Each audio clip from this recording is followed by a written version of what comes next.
Okay, Tranq.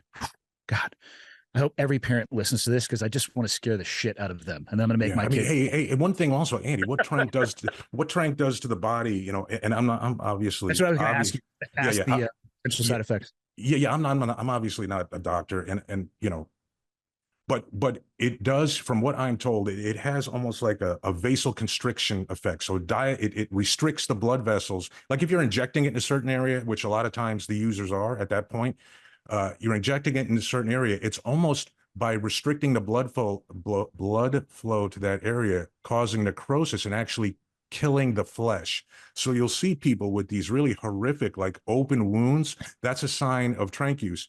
And man, I think it was Philadelphia where they had to bring in like military wound specialists who had dealt with, you know, those kind of traumatic injuries to try to treat people and get them through this. So imagine that choice where you know this drug is disfiguring your body, but you're choosing to use it anyway. And that's how powerful this drug and fentanyl is. Would you say the DEA is seeing an increase of the amount of Tranq, or is it pretty flatline across the board?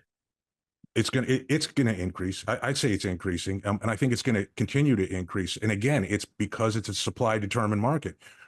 As the push is more toward fentanyl and synthetic drugs, um, Tranq or Xylazine is going to be right there to be mixed with fentanyl to create that more desirable high. Yeah, and then of course it becomes a game of cat and mouse or whack-a-mole. If the government agencies do restrict the xylazine, who's to say that they're not going to find another chemical that could have? I mean, not that open Mm-hmm. wounds, and I've seen pictures of people. I think they ended up. I mean, it might be an edge case, but we're talking about amputation due to Mm-hmm. drug use Yeah. because of open No, that's wounds. not an edge case. Yeah.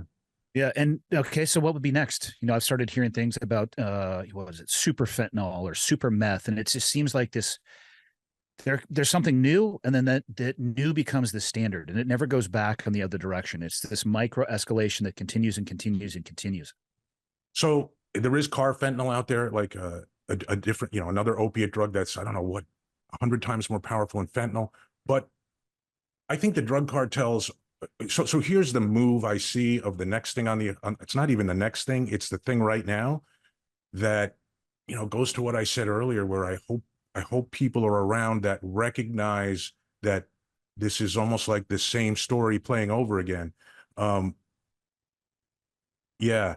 So Adderall, right? We've seen like an incredible increase in Adderall prescriptions. Um, we saw that with opiate prescriptions in the late 90s. We've seen manufacturers now, or we've heard complaints of product shortages, right? Of patients being unable to get their prescribed medication. We heard that about opiates in the late 90s. We've now seen people, I don't know what the word, lobby politicians to put pressure on DEA to raise quotas. By the way, DEA is responsible for setting the quotas for all scheduled prescription drugs. So DEA decides how much of a drug can be manufactured. Hmm. So we now see people lobbying politicians or groups lobbying politicians to put pressure on DEA to raise quotas. We saw that with opiates. And if you watch the documentary Crime of the Century, a very factual account of all these things I'm talking about. And then, of course, the thing that troubles me the most is right now, just last week, there was a 2-ton seizure of methamphetamine in Riverside County, California. A lot of the meth was pressed into fake Adderall pills. So now we're seeing the Mexican drug cartels, again, they're recognizing, there's a product shortage in the United States of Adderall. That's an amphetamine salt drug. We make methamphetamine incredibly cheaply. Let's get in that market. So now they're pressing fake Adderall pills that contain methamphetamine, and those are starting to flood the United States too. So that's probably the most troubling thing I see right now, where I feel like we're not recognizing now I'm not saying like Adderall is as dangerous a drug as OxyContin was in 1999. What I am saying is recognize that this is kind of the same process that we went through with this drug. And everyone should be paying close attention to what's going on with this drug. Is it being prescribed for medical necessity, or is it like a little bit outside the scope with some of the prescriptions? And do people know that they shouldn't go outside the supply chain and start buying this stuff on the street because they can't get it from a legitimate pharmacy? But I think that's probably the next area, like stimulant, counterfeit stimulant drugs is the next area where I see the cartels really getting into it and getting a foothold. Do you think it's possible to wrestle the power away from the cartels? I mean, is it truly, I mean, obviously there's no black and white scenarios. Do you think it's possible as a country with our law enforcement ability to pressure them to the point where it has drastically less impact? So I think the answer is yes. I think so right now, this is going to sound probably a little strange. I think the Mexican government uses fentanyl trafficking as a weapon. And I don't mean that in a way like they're sending this powder here to kill Americans, and no, they're using it as a foreign policy tool. Maybe that's a better way to say it than a weapon, right? They use immigration as a foreign policy tool, and they use fentanyl trafficking as a foreign policy tool. Why do they do that? The United States has cruise missiles. We have special operations teams, right? Like we have things that we use that the rest of the world maybe fears, where we can demand concessions because of this capability that we have. For the Mexican government, they're going to use the tools that they have. How do they get concessions from the U.S.? They go on TV and they say fentanyl is not manufactured in Mexico. Literally, the president of Mexico said that in the past 6 months. Fentanyl is not manufactured in Mexico. This is a United States problem. And then there's closed door meetings where, how our State Department responds to that and what those discussions look like, I have no idea. But one thing I can say for sure is today, the United States government has information on criminal Mexican corruption. That's involvement in drug trafficking, right? Of people in the Mexican government that they're not acting on. Now, why is that? I don't know. Is there, I only know the drug part of it. Like I said, I have a New Jersey public school education. There's a lot more to it, I'm sure. Maybe it's lithium rights and keeping the Chinese from obtaining all these lithium rights in Mexico. Who knows what it is? But I do know that by not charging that, we've taken a tool off the table. Hey, one of the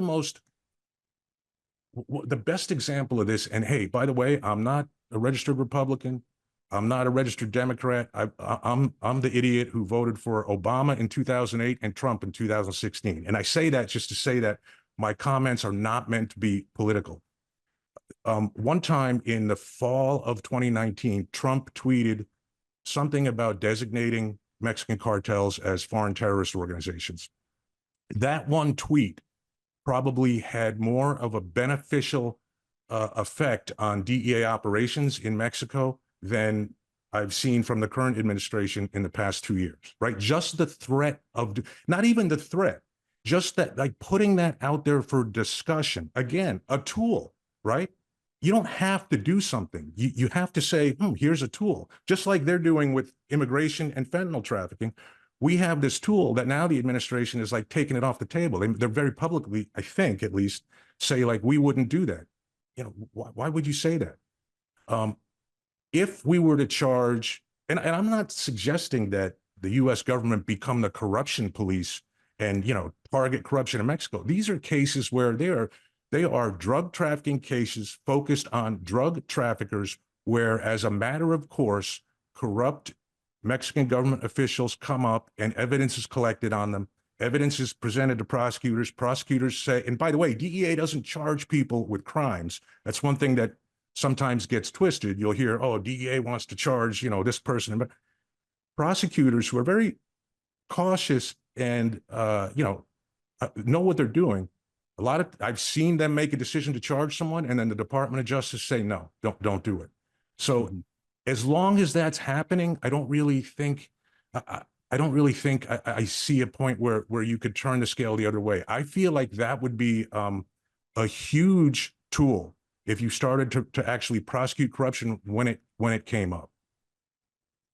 Yeah, I agree. my concern in that is if we wait for the government to solve all of our problems, we're going to be long dead, buried, or cremated.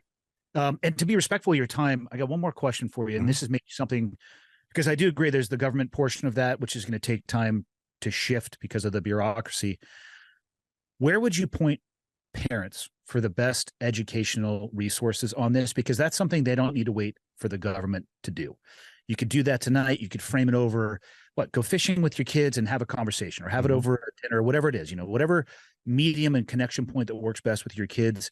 How can we empower parents? Where would you point them towards the information that they can begin these conversations with their kids? I think DEA.gov/1pill is really a good starting point. It has a lot of information about what the threat is, where it is, like emoji decoders, like the emojis that drug traffickers use on social media.